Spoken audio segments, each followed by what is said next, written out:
In 2001, Dale Jarrett was not as consistent as he was in the previous seasons. However, he still manages to win 4 races at 4 different tracks at Darlington, Texas, Martinsville, and New Hampshire. However, he also had some bad races in the season with, he suffered a hard crash and a minor concussion at Kansas Speedway.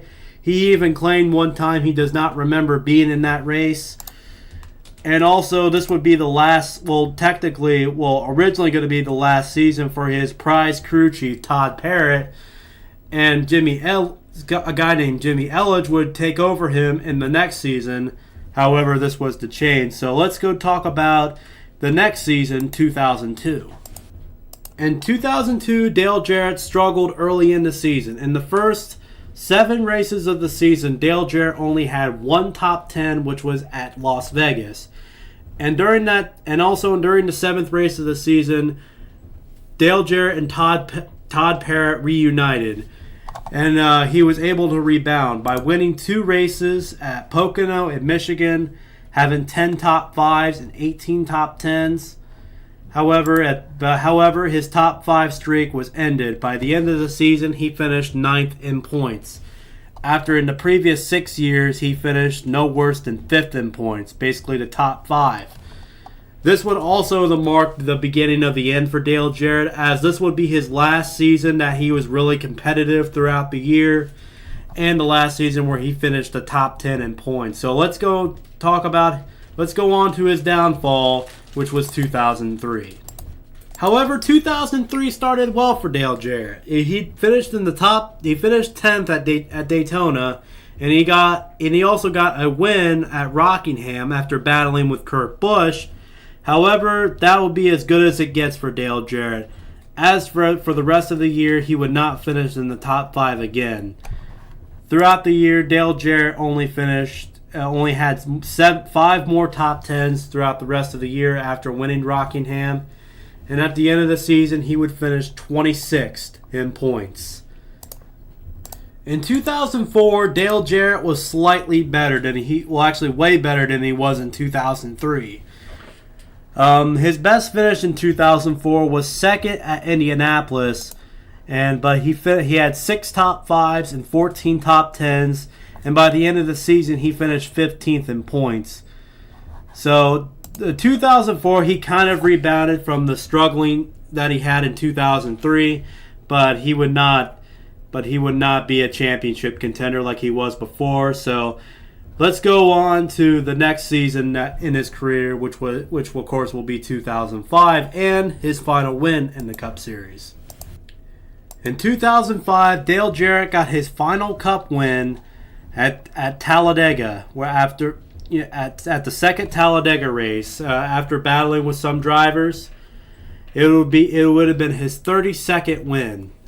And throughout the year, Dale Jarrett basically had 4 top 5s and 7 top 10s. But the weird thing was, he only led 4 laps throughout the course of the season, and 2 of those laps were led by his win at Talladega. And by the end of the season, he would finish in the same point standings as he did in 2004, which was 15th.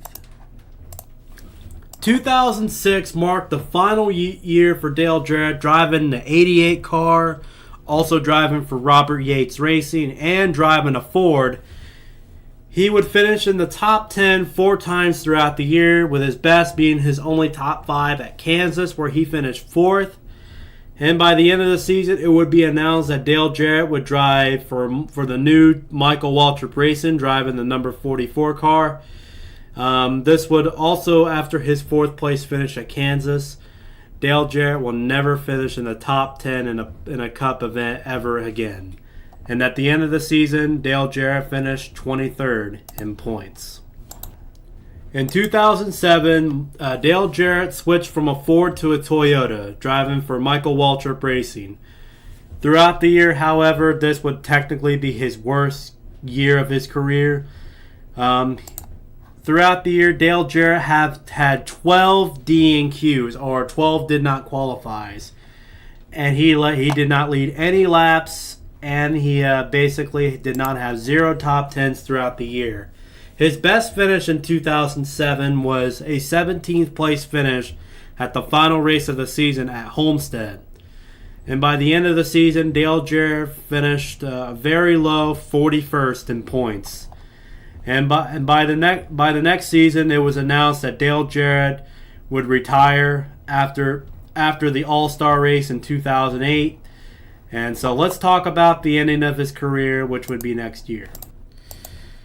In his final year in his NASCAR career, Dale Jarrett only drove for the first 5 races of the 2008 season, with being his best finish at the Daytona 500, which was 16th.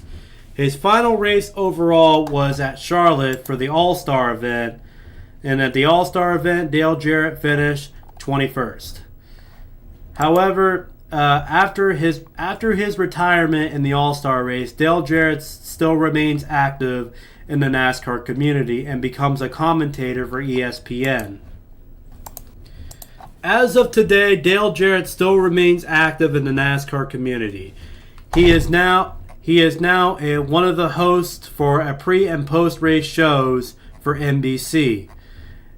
And still to this day, Dale Jarrett still remains one of the best hosts for NASCAR shows of all time, alongside of his father, Ned Jarrett, who was one of the best racing commentators during his time. So let's talk about his stats. So Dale Jarrett's stats are this: 32 wins, 163 top 5s, 260 top 10s, 16 poles out of 668 starts, had about $60 million in career winnings, and what I present to you, one of the more consistent drivers in the sport, Dale Jarrett. That's all I have for you guys today. I'll see you next time.